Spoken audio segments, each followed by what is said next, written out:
Welcome to the public hearing presentation for Amendment 38 to the Reef Fish Management Plan.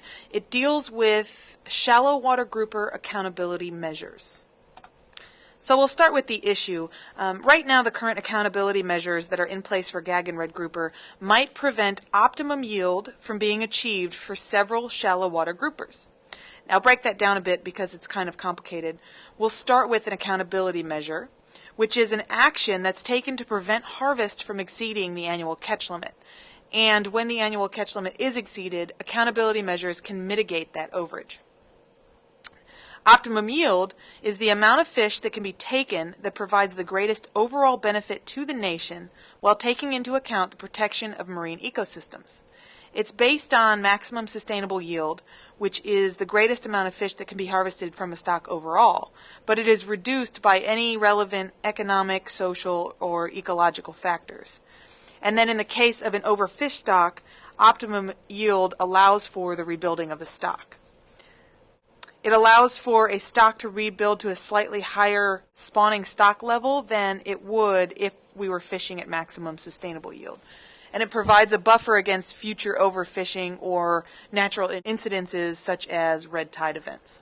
And then shallow water groupers are considered gag, red grouper, black grouper, scamp, yellowfin grouper, and yellowmouth grouper. The Council is also considering changing the Reef Fish Framework procedure to include changes to accountability measures. A framework procedure is a standard way to allow management changes to be made within a fishery management plan. That way, the Council wouldn't have to develop an entire amendment each time they wanted to make a change. So there are two potential actions in this amendment. The first action would revise the recreational postseason accountability measures for shallow water grouper. The commercial sector is managed under an individual fishing quota system, and the Council feels that that provides sufficient controls to prevent them from over-harvesting the commercial allocation of grouper. Now, this action in this amendment applies only to recreational grouper fishing. And then Action 2 would modify the Reef Fish Framework procedure. We'll start with Action 1. Right now, the current postseason accountability measure is that if recreational gag or red grouper annual catch limit is exceeded, then the entire recreational shallow water grouper season will be shortened the following year. So what's the problem with that accountability measure? Well, the original rationale for shortening the season for all shallow water grouper was to reduce bycatch of the overfished groupers. Now, as you can see, gag is overfished at the moment, but since that accountability measure was put into place, the gag season has shifted and is no longer managed with the other shallow water groupers. Also, red groupers are not overfished like they were when the accountability measure was created. So the Council is considering changing that accountability measure. So there are a number of different options. The first alternative is the no action alternative, and that wouldn't change how things are right now. And then alternative 2 would be to not shorten the following year's shallow water grouper season if the gag or red grouper annual catch limit is exceeded. Basically, that would just completely remove the accountability measure. Gag or red grouper fishing would still be shut down when the respective annual catch limit is reached, but only for that species. And then alternative 3 would be to only shorten the specific gag or red grouper season in the following year if that species' annual catch limit is exceeded.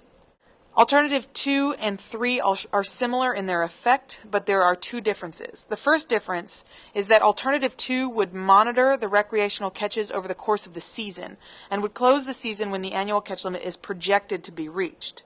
Under Alternative 3, the closing date would be set in advance. The second difference is that under Alternative 2, the closing date is based on when the annual catch limit is reached, and under Alternative 3, the closing date is based on when the annual catch target is reached. Just as a review, the annual catch target is slightly smaller than the annual catch limit, and that's set to take into account management uncertainty. Finally, Alternative 4. For gag, red grouper, and shallow water grouper, eliminate the use of moving averages and instead trigger accountability measures if the current year's landings exceed the current year's annual catch limit. Now, this alternative can be selected with Alternative 2 or 3, and I'll explain it a little bit. A moving average is used right now, and what that means is an average of the last 3 years' landings is used and weighed against the current annual catch limit. So using moving averages has a benefit and a drawback. The benefit of a moving average is if you have an overage and it's small in 1 year, if you're using a moving average, then it's possible that by using the previous 2 years to balance out that overage, you won't trigger accountability measures. Now, on the other side of that, if you have a year where you have a large overage and trigger accountability measures, then there's a chance that the following 2 years, which would be using that overage to calculate the moving average, would cause accountability measures to be triggered even if the annual catch limit wasn't exceeded in that year. And then the second action in this amendment deals with the framework procedure, and just to explain what that is, the middle column here is the full amendment process.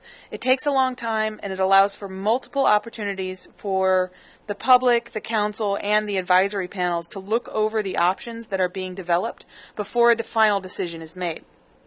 Now, to the left of that is the framework procedure, and that's what would be changed in this action.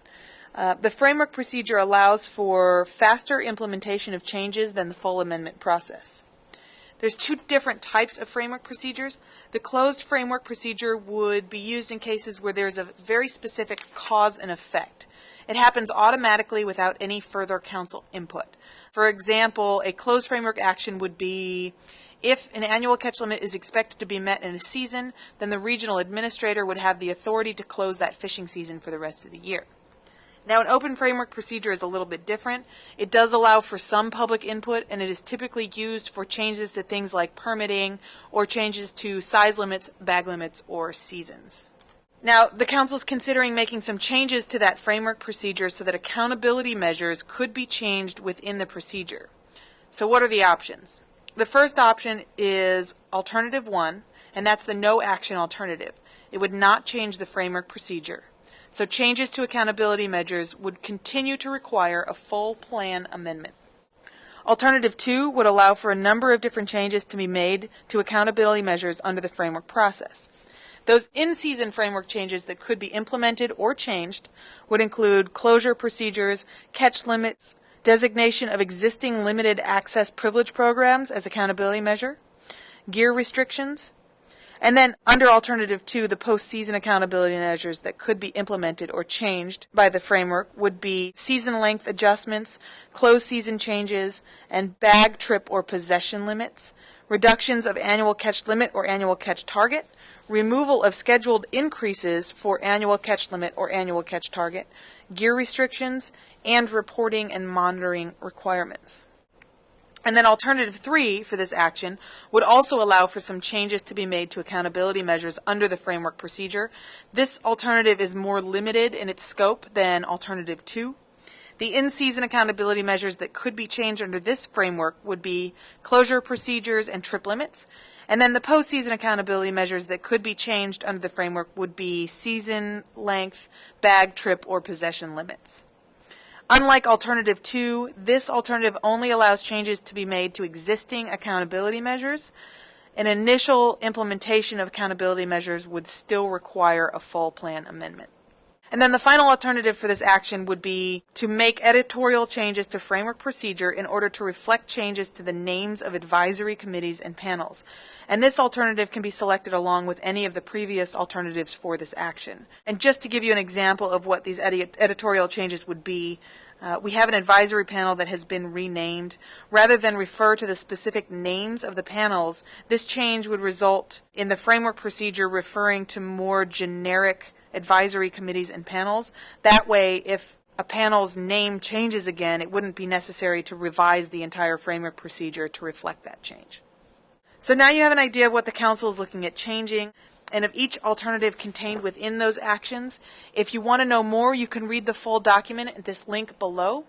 The Council would like to have your thoughts and opinions on the actions and those alternatives submitted to them by August 13th, 2012. In order to do that, you can click on this link and it will bring you to an electronic comment form where you can give us your thoughts. And as always, if you have any questions, you're welcome to email us at golfcouncil@golfcouncil.org, or you can give us a call at 888-833-1844.